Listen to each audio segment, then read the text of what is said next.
Om Namo Bhagavate Vasudevaya.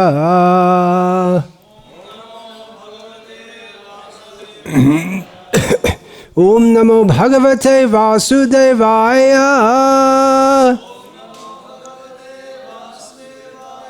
Om Namo Bhagavate Vasudevaya.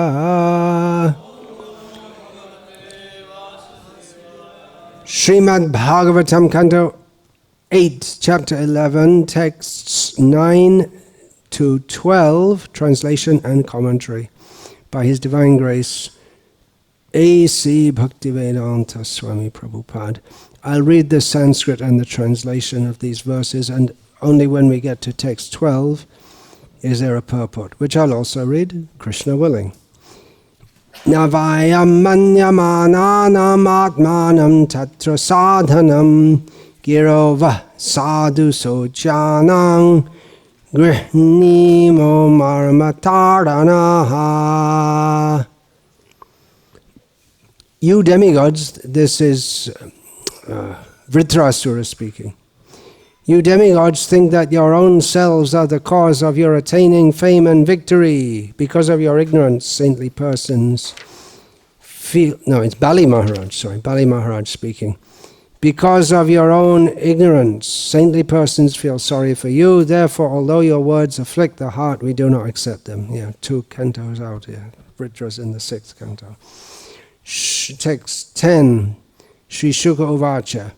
Ityakship Pya Vibhum Viro Nara Chaivar Naiva Chaivar Varindanaha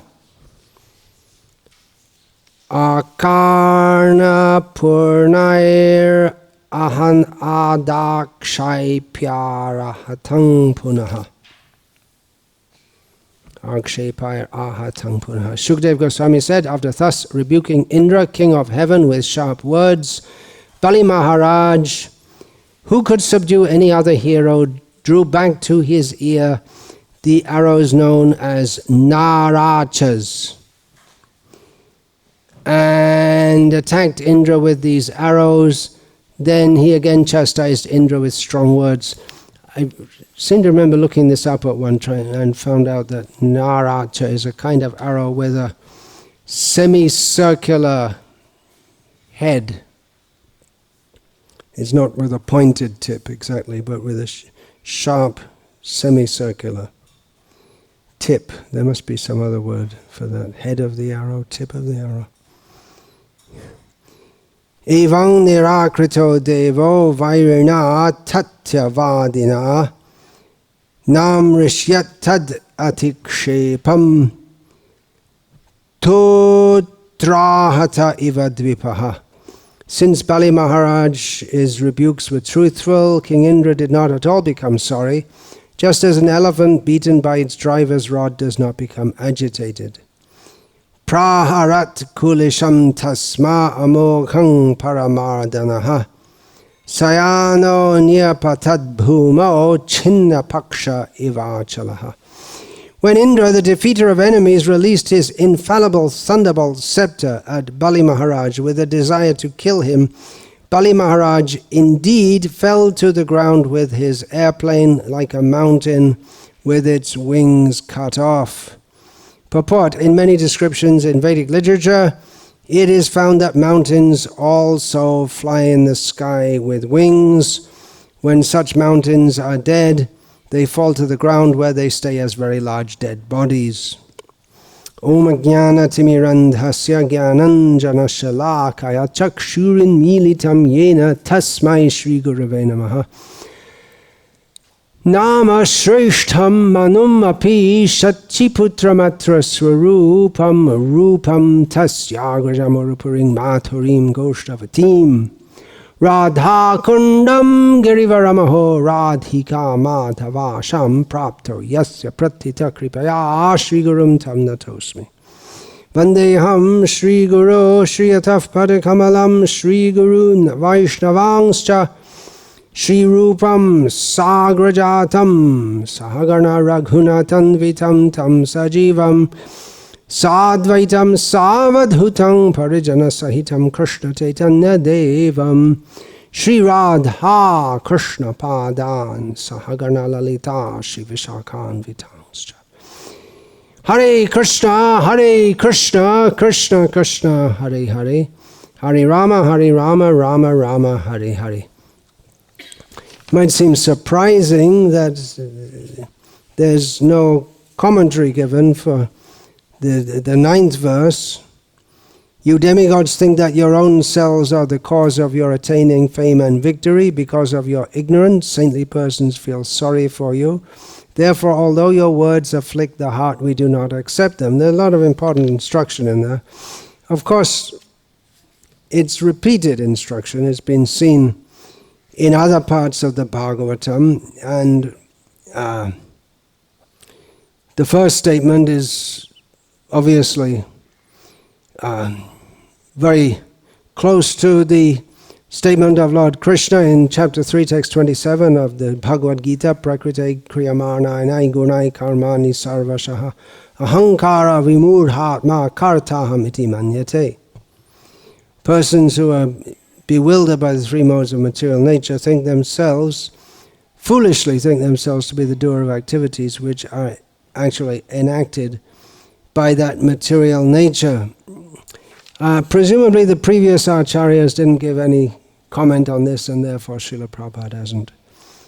Also, another interesting philosophical or psychological or didactic point in text 11, that Bali Maharaj's rebukes were truthful.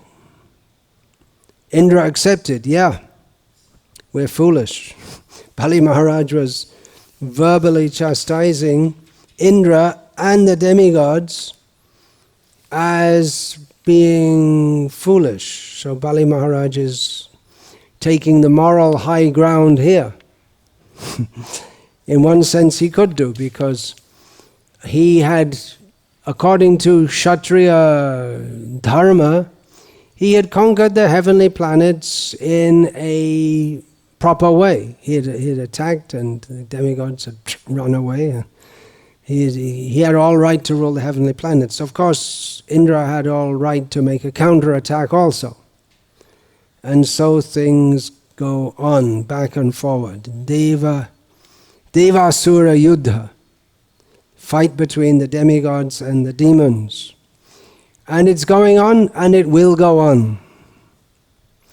I heard many years ago, I don't know any shastric or acharya statement to support it, but as a general statement, if we study the Puranas and Mahabharata and Ramayana, the Itihas and Puranas, Itihasas and Puranas, we can see there seems to be a lot of truth in it. That in the Satya Yuga, the demons and the demigods lived on different planets. In the Treta Yuga, they lived on the same planet. So we get Rama and Ravana on the same planet. Exactly what is a planet? Vedic cosmology. I won't get into that, because I don't know anyway. And then in the Dwarapa Yuga, they lived in the same family, and in Kali Yuga, in the same person. Which those of us who are trying to be Krishna conscious may have some experience of. That we're trying to be good, but Arjuna's query, what is that? Atakena prayuktin. What is that? Papam charati, purusha. Atakena prayuktin. Papam charati purusha. Anichan apivarshnaya baladiva niyojita. Why do we want to be good, but we still do bad things, almost as if we're forced. Why is that? So it's not exactly that we have two people living in us, although it is a fairly common syndrome that people, they appear to be like that. They call it bipolar disorder, schizophrenia, In the Vedic understanding, you've got a ghost in there. Bhutagrasta. Someone's overtaken by a ghost who, from time to time, overtakes their personality, or they may be totally overtaken. So they just appear to be totally like a demon. But when it's this, what we find in Kali Yuga is that there are many people who want to be good, but they succumb to their lower nature.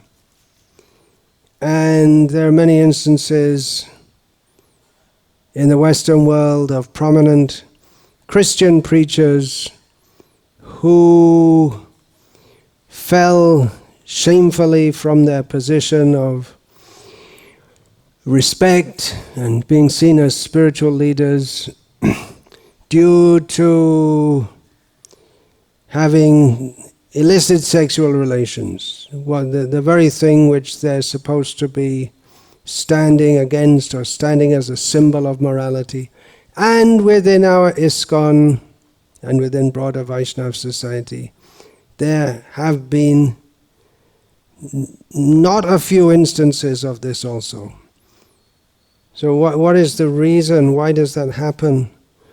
Well, I wouldn't like to say that everyone who falls down is insincere. They came to Krishna consciousness with good intentions, but bala devaneyojita. They're as if forced by their lower nature, trying to overcome their lower nature. And some may not succeed all at once.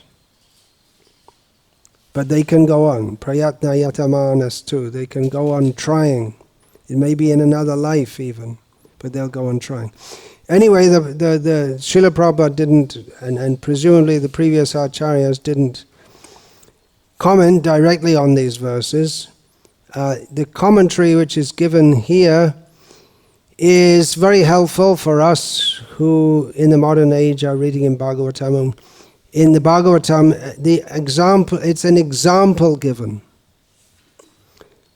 to illustrate the point that Bali Maharaj fell to the ground with his airplane spectacularly, but instead of saying spectacularly, he means Vyasadeva implies an analogy, like a mountain whose wings have been cut off and fell to the ground. Now that's not a very helpful analogy unless you understand it. Just like I was saying the other day, trying to explain what a jackfruit tastes like. It tastes something like sugarcane strained through a Muslim's beard. Sugarcane juice. Now someone who grew up in Clun in Shropshire, a minor village which most people living more than 5 miles away from probably never heard of. Clun in Shropshire in England, if you never heard of Shropshire. They probably never saw or heard of or tasted sugarcane juice. I didn't say London, because in London probably you can get it. And maybe they didn't see Muslims, or if they did, in Bengal, the Muslims generally they have long beards. So to a Bengali, growing up in traditional Bengal, or even in most parts of Bengal today, the analogy makes sense, although it doesn't make sense because it's a joke anyway. But to someone who has no experience of sugarcane juice or Muslims with long beards, it doesn't help at all. It doesn't help them to understand the point. So to say that Bali Maharaj fell down with his airplane like a mountain who has had his wings cut off. And remember, this is Indra who struck down Bali Maharaj. And it's generally Indra, one of his jobs as the king of heaven is to maintain universal order. So as we learn from Shastra, there used to be mountains flying around and then they'd settle down on the ground and crush everything underneath it. So to remove that difficulty, Indra went around and did a culling job or cropping job, cropping the wings off the mountains, and it seemed that they were killed by that. So it appears to the target audience, whoever that might have been, when this section of Bhagavatam was spoken, or at least in ancient, let's say in ancient times in India, that's vague enough. This analogy works. It's useless to give an analogy which doesn't work. It's like, what does, if you say a difficult word, what does, use the word arcane, and then someone says, well, what does arcane mean? And you say, well, it means abstruse. Not exactly the same, but... And you give another difficult word. It doesn't help to explain it by giving another difficult word. So to make it clear for us, Srila Prabhupada explains, and he writes, in many descriptions in Vedic literatures, it is found that mountains also fly in the sky with wings. When such mountains are dead, they fall to the ground where they stay as very large dead bodies. Srila Prabhupada doesn't attempt to justify it. To someone who reading this, they think, I don't believe that. That can't be right. Well, already we've been through the 5th canto, and if you survived that, I guess you can get through to the 8th canto, and you can believe anything, right? If you believe that there are rivers of mango juice produced by huge mangoes dropping down from the ground, and Lord Shiva lives under a banyan tree which is 8 million yojanas wide and 8 million yojanas high, and the sun is on a chariot going around the earth, and the longer days and shorter days are caused by moving at different speeds. And there are how many Valakilyas? 84,000 Valakilyas who go in front, facing backwards, praising the sun god.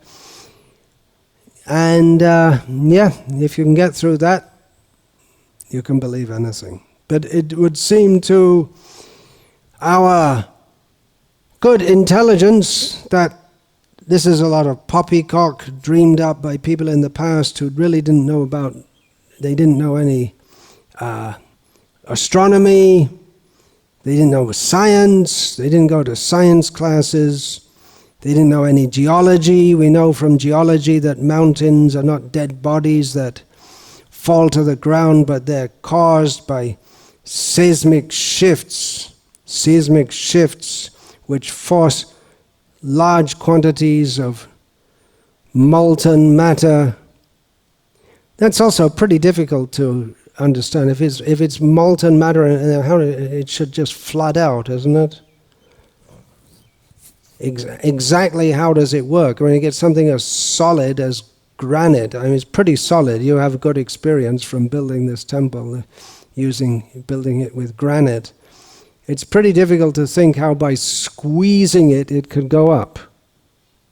But anyway, I may not be properly presenting the geological explanation because I didn't study it very deeply. And there may be more than one also, because presumably, as in most areas of science, especially in theoretical science, there are different ideas, different theories. If you can't directly demonstrate it, just like, for instance, it's not very difficult to demonstrate that dihydrogen oxide, commonly known as water, is, after all, dihydrogen. It's a combination of hydrogen and oxygen, because if you accept that If you accept that there's a lot of oxygen in the atmosphere, and you get some hydrogen and put a match to it, and you have it do it all with chemical apparatus, and you capture the substance which is formed from that. It's a gaseous steam, and then it forms into water, and then you can test and see. It's water, okay, all right, so we accept that. But when it comes to things that it would be difficult to demonstrate it. We'll have a laboratory demonstration of how to make a mountain. Pretty hard. You'd have to have some pretty good bulldozers to do that, to bulldoze the land and to make it so the land goes up. So anyway, they have different theories. According to the geologists, whoever they may be, hunt them down and shoot them on sight. The geologists, the Himalayas are the youngest mountain range. They're a very young mountain range. They came into being relatively recently. What's the highest mountain in the world? Who can say? What did I hear? Everest? Is it Everest or K2? Huh? Everest. K2 is the most difficult to climb, is it? Well, if you take from top to bottom, it's under the sea. There you go. Stumped you all. Yeah, see, I know so many things.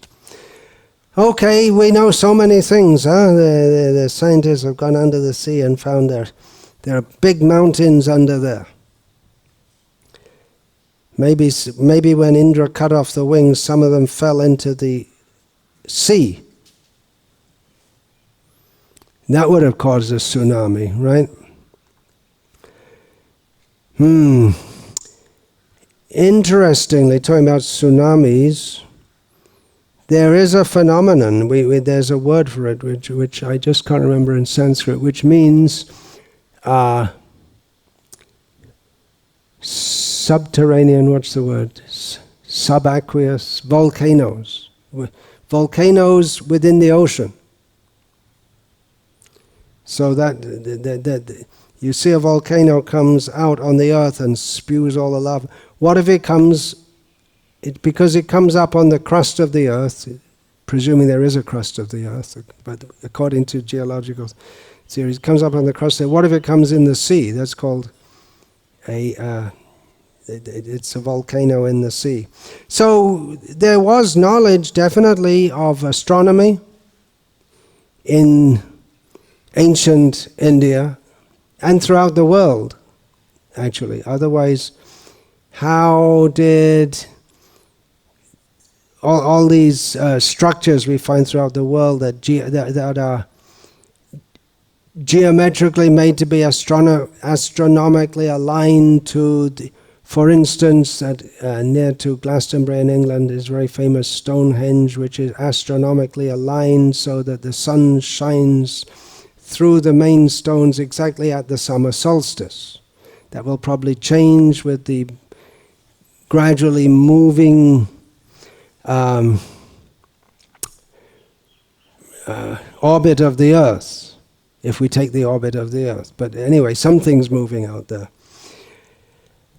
Anyway, the point I'm making is that, or trying to make, as I'm going around in circles, is that certain things are taken as axiomatic within the Vedic culture, and they weren't questioned, even by very intelligent people. We find the commentators on the Bhagavatam,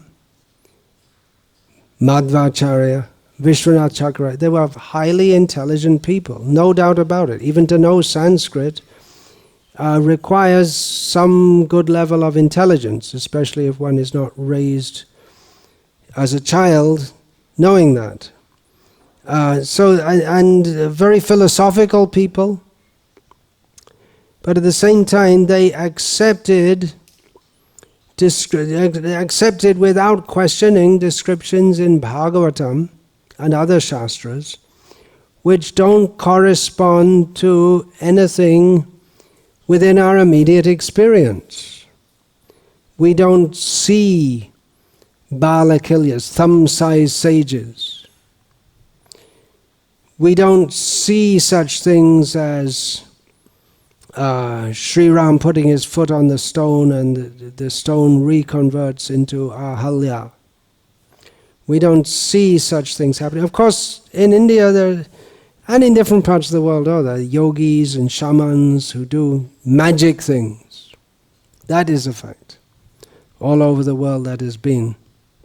Things that defy common logic. It shouldn't happen. How can it happen? But it happens anyway.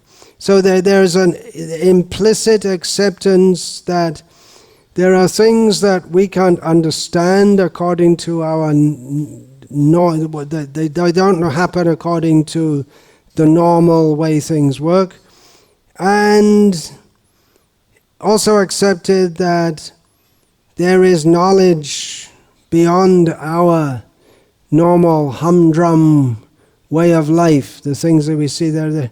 And the universe is highly variegated.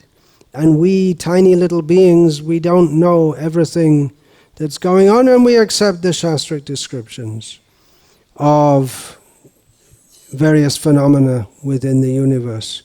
And Buddhadev did also, and all his followers. They came up with some philosophy or group of philosophies. But they didn't question, although Buddhadev rejected the Vedas, but he never rejected the Puranic cosmology or anything else.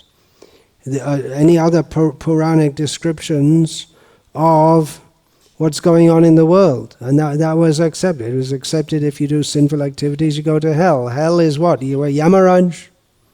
So that it's implicitly accepted. You may say, well, there was no other worldview at the time. And then later we became more intelligent. But the Shastric description is that actually we're becoming less intelligent. Now that seems to be counterfactual, doesn't it? People previously, they didn't know about relativity theory or the laws of thermodynamics or quantum theory or string theory or any such thing.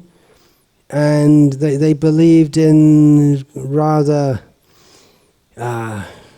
outlandish ideas to explain what's going on. We know nowadays if there's rain, often at the end of a hot day, there's rain formed, and then we can understand that from some very basic meteorology, the heat makes the air rise, and it leaves a gap in which the heavier at low pressure, and the low pressure causes the rain to fall. Oh, I don't know. I make it very much simplifying, something like that. But it's a common pattern. After a hot day, there's rain, and and they can predict the weather.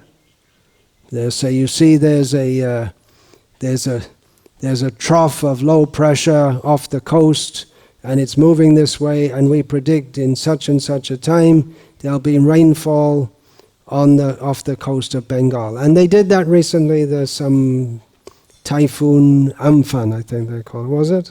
It would hit, the cyclone was predicted, and it hit the Bay of Bengal. And it hit Bengal and Odisha. So that's very good, isn't it? They can predict such things. Of course, people used to be able to predict by other means also. Just like by seeing the movements of animals. Because certain animals, they have, or birds, they can understand what's going to happen, and if there's going to be a heavy rainfall, and they react in a certain way, and people who grow up in such a culture, they can see the birds are doing this, it means there's going to be a heavy rainfall. I gave that example in that book, Glimpses of Traditional Indian Life. In a village, complete blue sky, complete sunshine, and no sign of any rain, and then there's in the distance a deep grumbling of clouds, rumbling. Well, there are no clouds to be seen. and one old man says, "Bolte ame aschi," which means he says, "I'm coming." And then within maybe 10 minutes, there's furious rainfall. There's no sign, only that little sound of thunder in the distance. But he knows. Before an earthquake, they noticed in the Bay Area in California, pets like dogs, they run away from home. Animals, they leave the area. And they made some study, they can feel the shaking in the ground, and then they know there's going to be an earthquake. So then if your beloved pet dog runs away from home and you happen to live in San Francisco, maybe you should leave home too. Scientific. Well, people didn't know all the science, but they knew. Omens, the science of omens.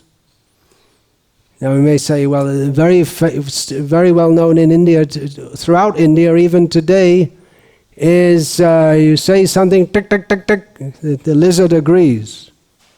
What does that mean? Then you take it for sure, that's confirmed. The lizard said. And how can the lizard know what you're talking about? And how can the lizard know whether it's true or not? Okay. But it's accepted. And there's so many omens. If we walk out of the house and you see someone carrying 2 full buckets of water, it's a good omen. Why should that be? What's the relationship between the bucket of water and something auspicious and favorable happening? You won't find by science. Maybe if you study enough cases of it, you'll do it. And maybe you could arrange for people to be hanging around, playing with their mobile, their phone, and with buckets of water, and then when you see someone coming out of the house, hey, okay, get into action, and pick up the buckets of water and run onto the road and make some study out of that. Maybe you could do that, but that would be cheating. You could do it maybe. But how does it work? It's unlikely that the scientists will ever find out, because it's based on an understanding that everything in the universe is related, and there are higher powers up there who oversee everything. Maya adhyakshena prakritihi, Krishna says. Under my supervision, material nature is going on. Krishna oversees everything through his representatives, and he's given a system whereby people who know they can understand things, they can understand things which are going to happen, or something's favorable, not favorable. They can understand from the movements of the stars, from various omens, or even just in nature, the animals and the birds run away from an area or fly away. The sound of thunder in the distance. It's set up by Krishna like that. There's another kind of science which the gross scientists won't accept, because they only believe in their system of science. And they're so arrogant about it that they won't even allow. For instance, they have in pretty much all over the world, there's this system of medicine, the allopathic system of medicine, based on research and experimentation, and they don't agree to accept other forms of medicine as being acceptable. Here in India, Ayurveda is still going on side by side with allopathic. And it used to be, even for many years, that people would prefer Ayurveda over allopathic. They had more faith in it. And still today, many people. And we find even the doctors who are trained in Western medicine here in India, they often say that, oh, you have a stomachache, oh, they may not say take a pill, they'll say take some yogurt. That's not even, well, it's hardly even Ayurveda. You don't need to be an Ayurvedic doctor to know that, because everyone knows it, or it used to be, and so many things, and it's come into Western medicine also. They're just like people, even the doctors may recommend you do some meditation or some yoga to calm down, or you need to do some exercise, and this and so many things. Whereas it used to be they never recommend anyone to do anything. They didn't even know the link between exercise and good health. Can you imagine? So dull, so dumb-brained. And if you want to get into researching all these things, it's a big area, because allopathy rests on the assumption that it's good health, bad health. It largely depends on chemical interactions within the body. Whereas in Ayurveda, the good health and bad health, it all depends on the balance of the three doshas. Kapha, Pitta, Vayu. It's a completely different outlook. And in Chinese traditional medicine, which also works in acupuncture, it's there, the description is there in the Vedic literature also, of the Nadis, but the energy points, the energy channels, and if the channels get blocked, then it causes disease. It's actually not, such knowledge is there, particularly in study of yoga. Kundalini yoga is based on the chakras and the nadis, but in Chinese medicine they emphasize that very much. Whereas in Ayurveda there's a different emphasis. But the very fact that these systems of medicine work within their own context, they may not work as well as previously. Just for instance, in Kali Yuga, everything's deteriorating, so the power of herbs is also deteriorating. The earth, the health of the earth is deteriorating. So the power of the herbs is deteriorating. The abilities of the doctors are deteriorating. So overall, Ayurveda, we may not get the same results as previously, and they say it doesn't work. But it's still accepted as and many people, actually from all over the world, they like Ayurveda, even though it's generally a slow treatment. Of course, if you have cold and then your nostrils are all blocked up and got a lot of mucus inside the body, then you're on a long-term cure for that. You can get some short-term cure from Ayurveda. Talisadi churna, it's an expectorant. It brings out the mucus, helps to bring out the mucus. But then, once you get over the immediate thing, and then, well, why are you getting coughs and colds every month? Then maybe you should see a doctor. But he may not give medicine. He may just say, adjust your diet according to your bodily type, and then according to the season. There's ritachar. And according to the season, you should, in the winter, you shouldn't take yogurt, for instance. I don't know if they follow in Tamil Nadu, because in a lot of Tamil Nadu there's no real winters per se, but definitely there is in North India. So certain foods are very good for the hot season, certain foods are very good for the cold season. Times of day, in the morning you should take such and such a food, and it may vary from person to person also. So they may not even give medicine, and it may not be very profitable. Especially if you charge inflated prices for the medicine, and then the whole Hippocratic oath becomes hypocrisy. The Hippocratic oath that doctors are supposed to take, that you're going to act for the benefit of the patients. And it's a noble profession, but people go into medicine because they make a lot of money. And make a lot of money means you cheat people and exploit people. you get employed in a hospital. A private hospital means run as a business, and they tell the doctors you have to have a minimum number of operations in the month, otherwise you don't get your bonus. And so they recommend operations to people who don't need them. Bogus, meaningless operations because they have to make money for the hospital. And so many bogus things come in.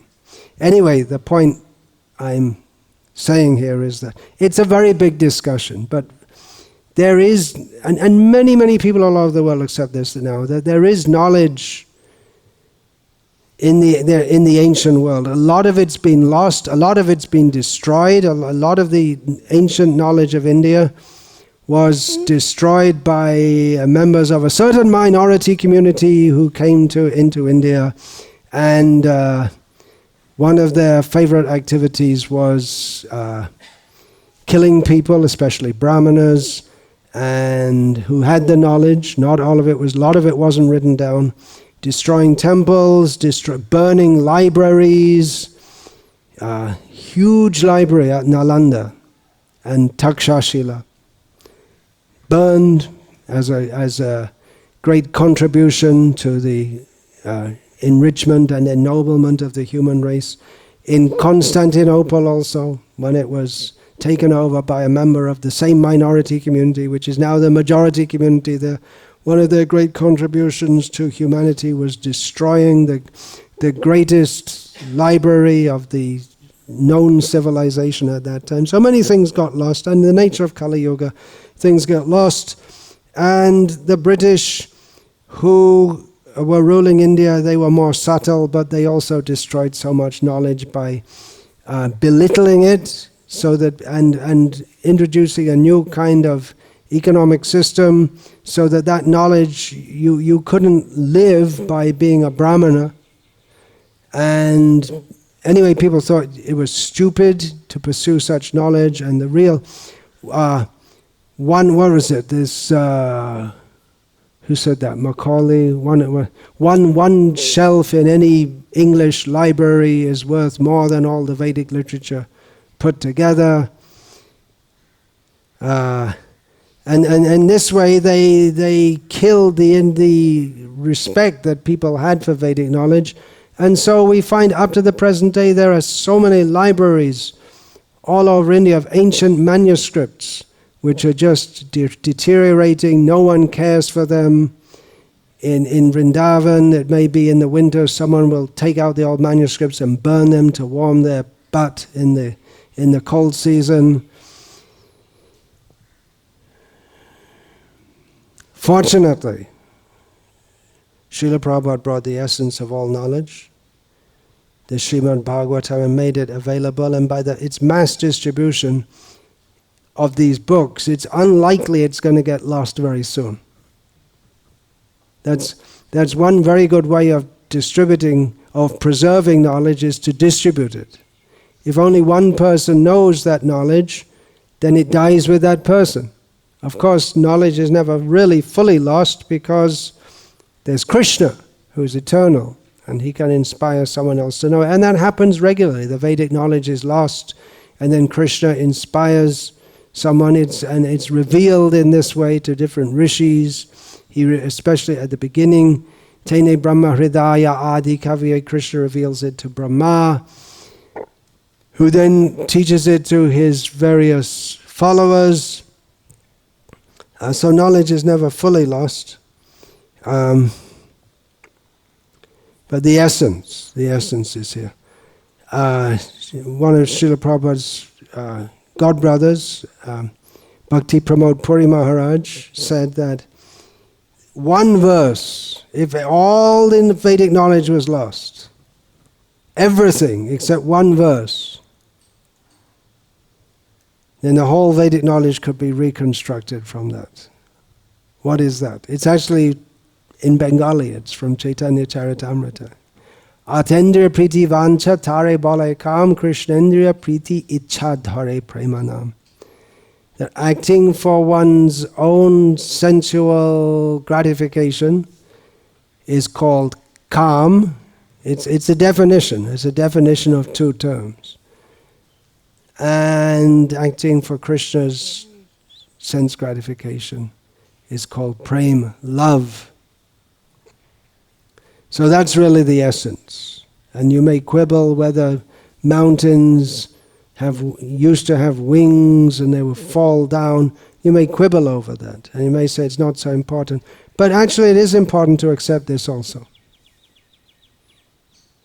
It is important because it is part of the corpus of Vedic knowledge. If we don't accept that, then what happens to Krishna Lila? Govardhan was also a movable mountain, right? Govardhan wasn't flying, but was carried by one rishi, whose name I don't remember, who put him down, and he didn't get up again. And he was talking mountain, with his father,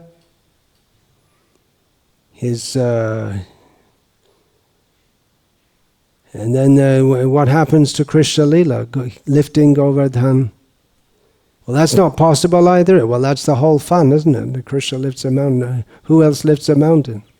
If you don't believe, well, I don't believe in that, and then you're an atheist. God can do anything. Lifting a mountain, anyway, he holds all the mountains by his own sweet will. All the mountains, all the oceans, all the continents, all the planets. If at all we accept Krishna as God, we have to accept he lifts a mountain. And why does he do that? To protect the inhabitants of Vrindavan. But there are so many other reasons. The inhabitants of Vrindavan, they can just be with Krishna for 7 days. Thank you, Indra, for sending the rain. Now we can, but as a result, we're with Krishna for 7 days, and the young gopis. We're allowed to look at him. We're not allowed to otherwise. We have an excuse. We can look at him. They weren't, the inhabitants of Vrindavan, they weren't so much, oh, he's holding a mountain. They forgot about it. They're looking, his beautiful face, his beautiful limbs, beautiful form, everything beautiful, beautiful eyes.